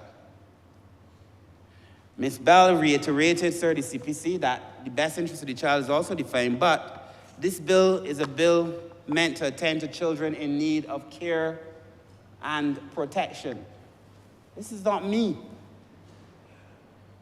This is where a child who does not have a parent, the bill is clear, sir. It goes on to explain it, sir. Then she further asked for a holistic view based on the circumstances whereby a child in need of care is in need of care and protection. Sir, the CPC then explained how the law works. She said to the representatives of the Democratic Labour Party, after going through a lot of things about the different pieces of parts of legislation, I draw these things to your attention. This is the CPC, not me. So that you appreciate that the bill must be taken as a whole and not in parts, and they work in tandem together. As such, it cannot be asserted that it does not take into account the economic factors, because you said we didn't take into account economic factors, where the bill says very clearly an investigation. I want you to hear what the bill says, because this is funny. We didn't take into consideration economic factors. As in clause 28.3, an investigation by a director may include the analysis of the following: medical, health, social, residential, educational, economic, and any other factor relating to the life of the child. So the CPC pointed out this and said you have to read the bill in whole and not in tandem. As such, it cannot be asserted that this does not take into account the economic factors, sir. This is not a bill to deal with general cases of protection of the child. This is a bill dealing with a child who is in need of care and protection, and these things are clearly stipulated in Section 5 of the bill. There are the things, sir, I'm not going to go through all. Ms. Tyra Trotman, sir, she opined in relation to the bill, sir, the long title, sir, and the committee agreed to change the long title in relation to her suggestion. So there were changes made. Sir, that was the process, sir, that we went through. Now, it would not be fair on any given day, sir, to say that we did not give adequate ventilation to these issues. In fact, sir, I could spend the entire day, and I won't, but I could easily spend the entire day going through this report. What was said, what was not said, so on and so forth. At the end of those submissions, sir, the committee then went through the bill clause by clause, so that they could settle for themselves that they had addressed the major issues in the bills, even where persons had missed some of the issues, sir. And sir, I will not go through the changes, but the report, sir, very clearly lays out the amendments to the bill. The report lays out all of the amendments to the bill, sir. As a result of these conversations with the public, as a result of these conversations with the persons who made written and oral submissions, sir. So you can go through, sir, we changed the long title, there was work on the interpretation. So you can go through them all, sir. I know this chamber has already seen the changes, sir, but the essence of what we have addressed, sir, is in the nature of the conversation. We addressed, sir, all of the issues, sir, that were raised. And that this, at the end of the day, is a very serious piece of legislation and must be treated as a very serious piece of legislation. So that even in these amendments, sir, we could read through them, sir. It would be difficult, sir, to go through the amendments in a way that would make sense to a person who is listening, sir. But I asked them to take a look at the amendments and to see that having gone through the process, the committee agreed to make certain amendments when they felt the amendments were necessary, sir. We changed things, sir, like in relation to abuse, we removed the word omission. In relation to verbal abuse, sir, they removed the word silence as abuse. Sir, there are a number of things. The purpose of the bill, sir, the purpose of the act, where persons had concerns about the Convention of the Rights of the Child, sir, we made some adjustments in the structure of the bill so as to give persons the assurance that for us, the highest consideration would be the Barbadian reality. So we made adjustments to that component, sir, so that the Barbadian reality to care and protect for Barbadian children is first. But that we recognize, sir, that when the government of 1990 ratified the Convention of the Rights of the Child in sober judgment, we found no fault in it. And, sir, we commit to staying course with that particular convention, sir. So if you go through the bill, sir, and the clauses, sir, there are a number of changes, sir. There are minutes, sir. There's verbatim exchanges between the two, sir. A number of cases, sir, where you can see what the CPC had to say in relation to a number of matters that were raised, sir, by the persons who presented to the committee, sir. And, sir, I want to conclude, sir, this part of my presentation, sir, by locating this thing in a wider context. Why are we doing this, sir? Because, as I said before, one might be tempted to believe that somehow we just got up and determined that we wanted to do child protection legislation, sir. One might be tempted to believe, having heard a narrative that was put out there, that this was a rush to satisfy some international foreign objective. This bill, sir, is driven by Barbadian realities for Barbadian children. That is a fact. And, sir, as minister responsible for people empowerment for this time, sir, I had the privilege, sir, of coming behind the Honourable Member for St. Thomas, who has started a lot of this work before me. And she, sir, would have seen the file is filled with conversations on child protection between 2008 and 2018. That is true, too. This conversation did not begin there. Prior to that, sir, you will find on the file, prior to 2008, conversations on child protection again, too. So I'm saying that to say, sir, when I look at the current child protection legislation and what we are offering, sir, I would want the country to be aware that this may be the first bill, but it will not be the only bill that we bring to this parliament to address, sir, issues where there are clear lacunas in the legislation. We see it, sir, in relation to persons with disabilities. That is why we have, sir, settled a policy. We had the Honourable Member for St. James North lead a committee. His committee has reported. It informed the policy. We are now working on the drafting instructions, and we expect to have legislation to address the issues of persons with disabilities, sir, including children. We have found the same thing in relation to the elderly. Clear lacunas in the legislation. You've heard there are a number of cases, sir, where the director of the National Assistance Board, even now, does not have the same authority that the director of the Child Care Board has to protect children. And that we have to strengthen the authority, sir, for the persons responsible for the elderly so as to give them further authority. So I've said before that the changing demographics of Barbadian society make it absolutely necessary for us as the state to change the way that we have been doing business. There were some assumptions made when the architecture of our social services sector was built. We assumed, sir, that the family would be in a position either financially or in an ethical way to look after their elderly and to look after their children. We made certain assumptions. So when I say we, I mean Barbados. Obviously, this is long before my time. But we made that assumption, sir, and so we built a system that was meant to support the family. Now it is my view, my very informed view, that we have to review our systems, and in many cases, the state has to act, not to support the family, but to do what the family traditionally had done while we work to rebuild the Barbadian family.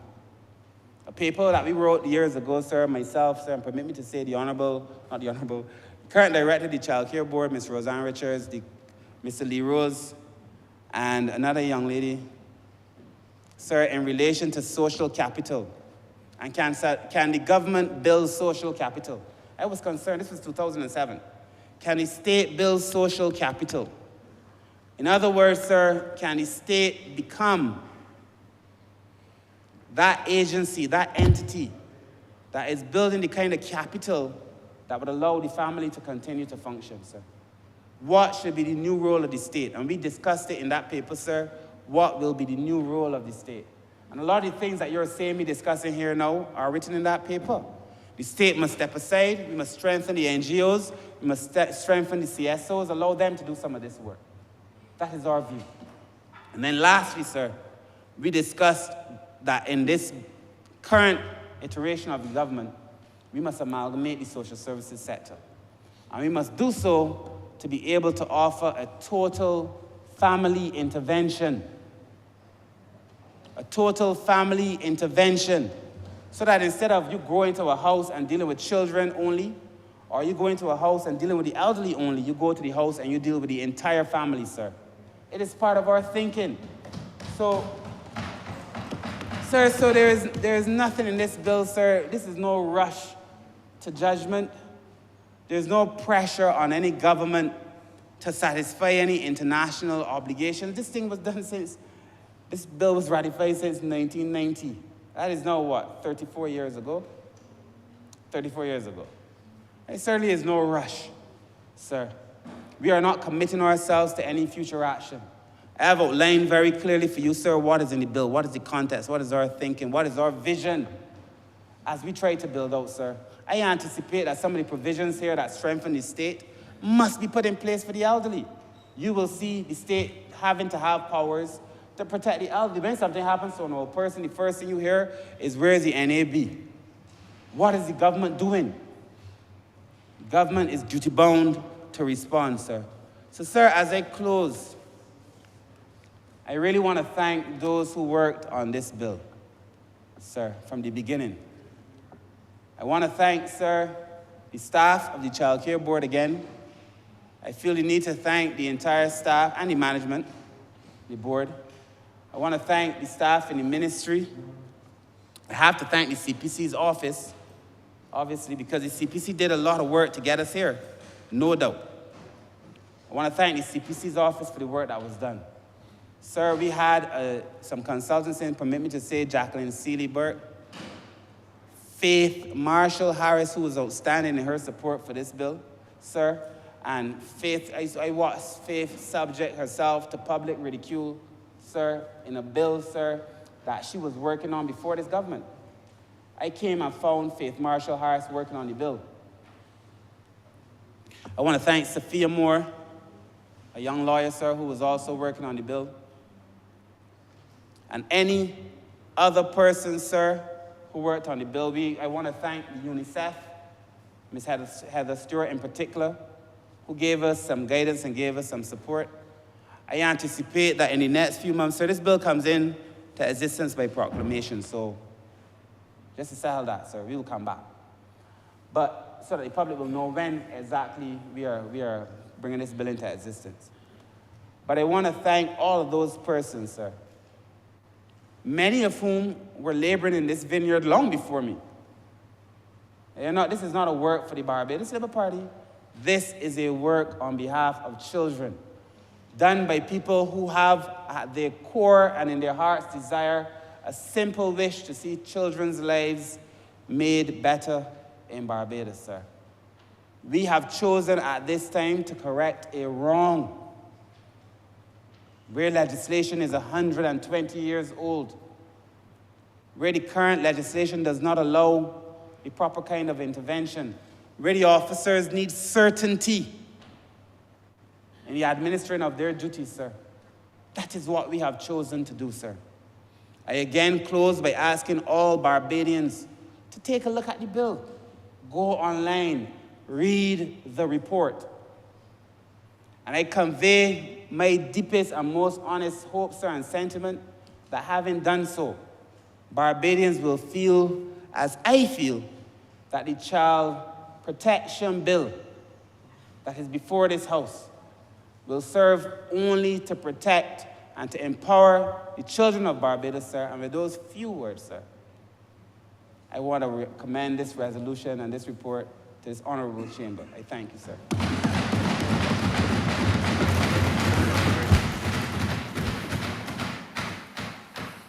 Honourable Member for Christchurch South.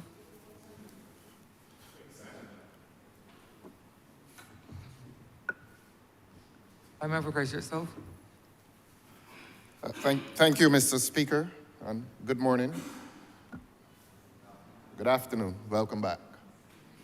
We missed you last week. I must confess, Your Honor, to a certain surreptitious amusement as the Honourable Member for St. Michael's South spoke.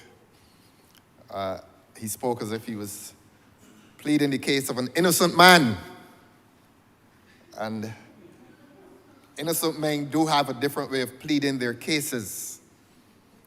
And I believe he is an innocent man. And if the Honourable Member is the one responsible for referring the child protection legislation to a committee, I think he must be commended. Equal commendation, though, would not go to an entire government that finds itself once again being forced to refer very important legislation to another place, having fully debated it in this place. Yet, I commend the Honourable Member for St. Michael's South. His entire speech, his entire presentation was characterized by that plea of innocence. I intend well, I meant well. What are they complaining about? And he did end, the Honourable Member did end by reminding us that whatever was complained about was referred to that committee, and that committee took presentations from the public, and the content of those presentations forced government to alter the legislation, so that if all of this has been the initiative of the Honourable Member for St. Michael's South, he is deserving of much commendation. And as I've said before, it is not the kind of commendation that I would reserve for those who brought it here in the first place with all the admitted imperfections. So permit me, Your Honor, to come to the